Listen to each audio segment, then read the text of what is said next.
Assalamualaikum warahmatullahi wabarakatuh. Salam sejahtera untuk kita semua ya. Dalam video kali ini adalah kelanjutan dari video sebelumnya, yaitu tentang workshop yang diselenggarakan di SMP Islam Al Azhar 3 Bintaro. Dan sekarang ya, di sini adalah sesi tanya jawab. Seperti apa? Ikuti terus dalam video ini. Tapi sebelum, jangan lupa untuk di like, share, comment, and subscribe.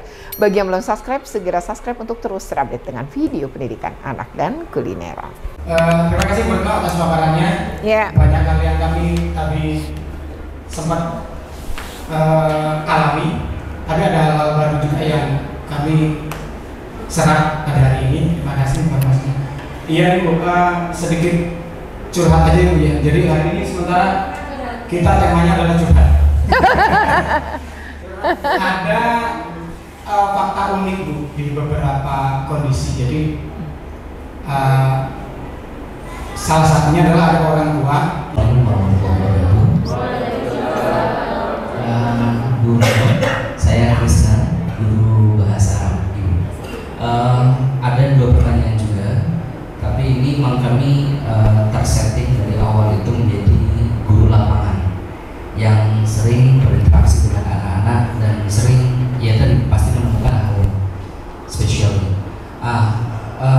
Bagaimana pendapat Ibu kalau dalam satu tim sekolah itu ada pengkhususan kalimat seperti ini?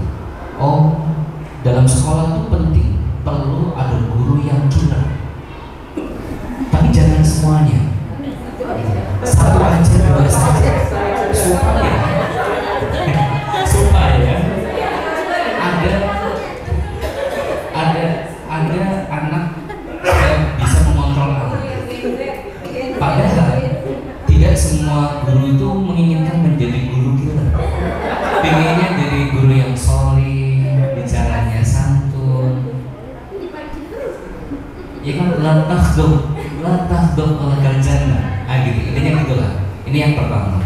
Yang kedua, bagaimana pendapat Ibu juga tentang sentralisasi anak-anak spesial? Kalau menurut Ibu, kira-kira kalau kita menemukan dalam realita kita itu ada anak-anak yang spesial, saya katakan spesial, anak-anak kalau gitu, anak-anak yang kita katakan berlebihan energinya, itu kalau menurut Ibu perlu sebar di kelas yang beraneka ragam atau di satu sentralkan dalam satu guru yang killer itu gitu, supaya yang niatnya kan bagus, supaya dia itu terkendali. Kita sebagai guru misalnya saling ngatain sama orang tua dan itu tidak saling terakiti mereka. Nah, sikap kita bagaimana? Itu yang pertama. Yang kedua adalah bagaimana ketika ada bercanda mengata-ngatai dengan nama orang tua, kemudian tersakiti salah satunya, hukuman langsung yang paling ringan itu apa? Terima kasih. Anak-anak terutama saat kita awal-awal ketemu gitu kan, kita menjatuhkan pilihan bahwa kita harus percaya apapun yang anak lakukan. Tapi ketika lama-lama anak itu sering melakukan kesalahan yang sama gitu kan, sehingga kita kadang nggak bisa menghindari bahwa oh ini polanya sama nih, berarti yang kemarin bohong, sekarang bohong, terus yang kemarin lagi bohong gitu. Jadi karena udah perilakunya berkali-kali, kita sudah tahu bahwa nggak bisa percaya lagi nih, karena yang dia lakukan pasti bohong. Bahkan ketika kita konfirmasi ke orang lain saat terpisah ya, temennya bilang memang bohong Bu, tapi ketika kita tanya di depan orang yang bersangkutan, tadi kata teman begini, oh enggak, aku nggak ngomong gitu Bu, kata temannya gitu. Sepertinya takut gitu ya Bu ya. Jadi rahasia, karena kita ingin mendapatkan informasi yang tepat, ya, tidak dalam ancaman. Jadi bahkan saksi-saksi yang kita periksa pun kalau bisa pelaku nggak tahu. Makanya kenapa pemeriksaan itu bersifat rahasia, sampai guru BK lain yang bukan tim PPK pun nggak boleh tahu. Saking seperti itunya. Tapi Bapak Ibu, kita kan bukan polisi, jadi kita tidak perlu dua alat bukti yang sah kan untuk menyatakan seseorang salah kan, gitu loh. Kita juga bukan notaris yang dikit-dikit bikin pernyataan. Sekolah bukan notaris dan sekolah juga bukan kepolisian. Jadi kita itu jangan sering itu. Pernah kok saya nanganin kasus sekolah, ibu ini menuliskan pernyataan, kalau anaknya ngulangin kekerasan fisik lagi maka dia akan mundurin diri. Begitu pengulangan yang kedua, dia nggak mundurin diri juga. Kan dia bilang, mengundurkan diri kan atas dasar kesadaran dan kemauan. Saya nggak mau mundur, kata dia. Terjadi yang ketiga, nggak mau mundur juga. Lalu sekolahnya barulah putus asa dan bertanya kepada saya. Lalu saya bilang, apa yang tim PPK sudah lakukan? Kemudian ada beberapa kekeliruan. Ulangi pemeriksaan. Periksa saksi-saksi sebelumnya yang jadi korban. Dia jadi saksi korban. Dia suruh nyerahin hasil visum, karena mereka punya hasil visum. Suruh nyerahin. Maka kita nanti putuskan, kita simpulkan yang ketiga, anaknya sampai dijahit 6 pelipis. Pelipisnya sampai dijahit 6. Nah berarti ini anak udah parah banget dan tidak mempunyai efek jerah. Kalau anak ini nggak kita keluarin, nggak kita mutasi dari sekolah ini, di SMA kita akan mencelakakan dia juga. Dia akan bilang, dulu SMP gue berkali-kali sampai anaknya masuk rumah sakit juga nggak diapa-apain. Kalau gitu nanti lakuin lagi. Bisa begitu. Jadi atas dasar kepentingan terbaik bagi semua anak-anak ini, maka kita putuskan keluarkan. Jadi jangan mengundurkan diri. Kita yang keluarkan, saya bilang. Maka koordinasi dengan dinas. Suruh dinas kemudian cari alternatif sekolah lain. Oh sekolah terdekat ini, telepon kepala sekolahnya.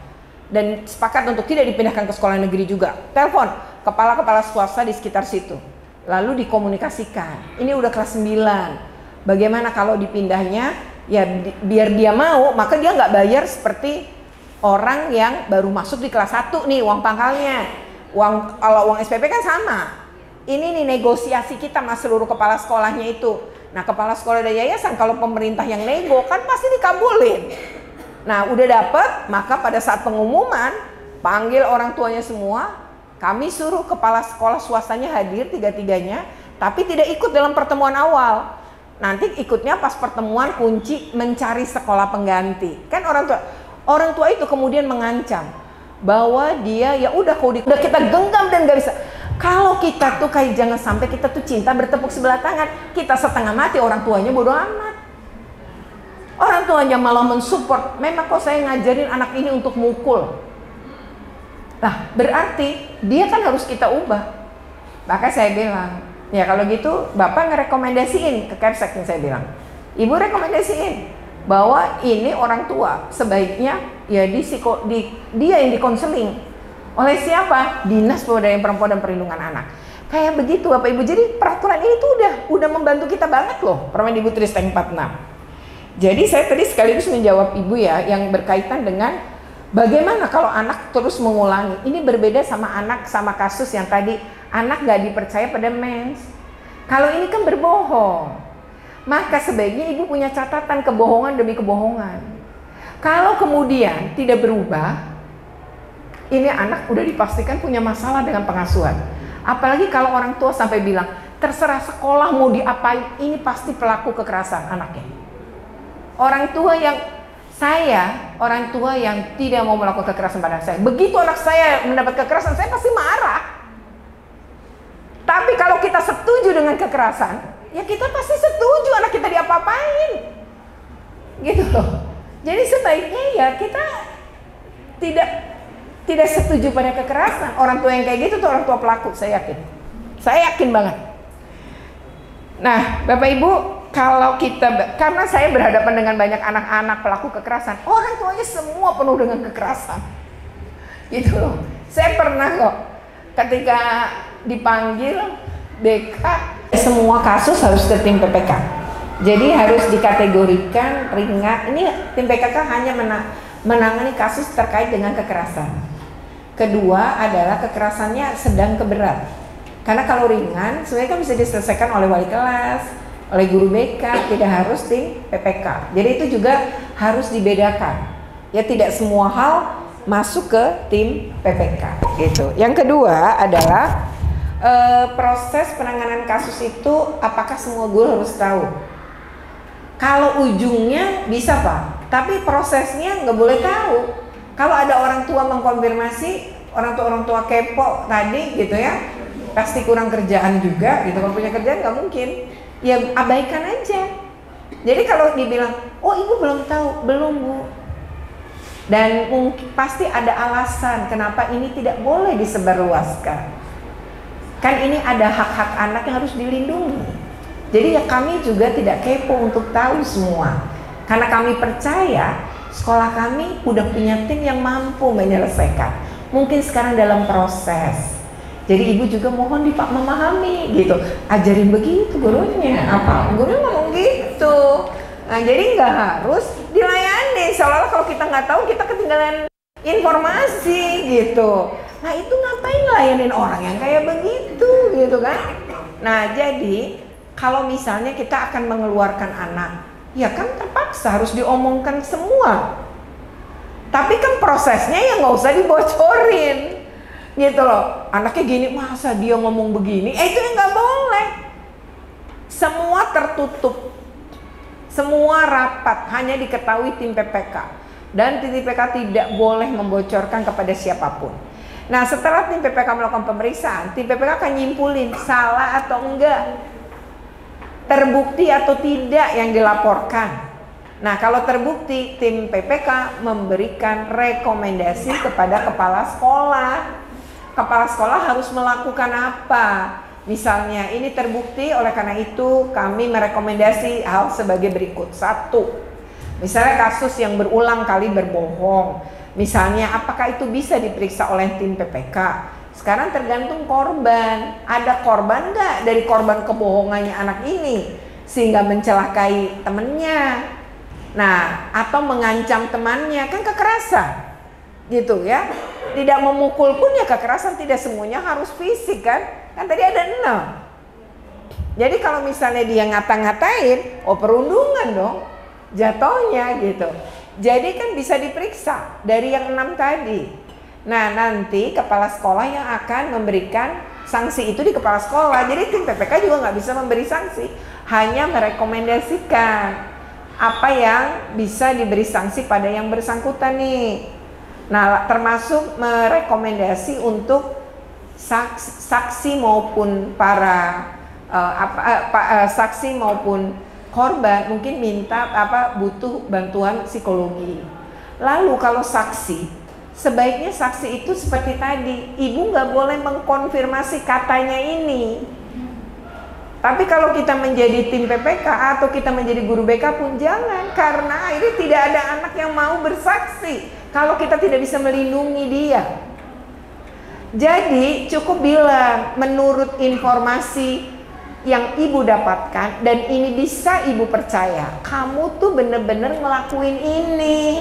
Oke ya, demikian ya video ini, semoga bermanfaat ya. Jika bermanfaat jangan lupa untuk di like, share, comment, and subscribe. Jika belum subscribe, segera subscribe untuk terus terupdate dengan video pendidikan anak dan kulineran ya. Ikuti terus ya video-video kami yang memang berbicara tentang bagaimana mengedukasi semua pihak untuk mewujudkan sekolah yang aman, nyaman, tanpa kekerasan, sebagaimana dilakukan oleh SMP Islam Al-Azhar 3 Bintaro, Tangerang Selatan. Ini sangat luar biasa dan patut kita apresiasi. Oke, demikian ya. Sekali lagi jangan lupa untuk di like, share, komen, dan subscribe. Bagi yang belum subscribe, segera subscribe untuk terus terupdate dengan video pendidikan anak dan kulineran. Terima kasih. Wassalamualaikum.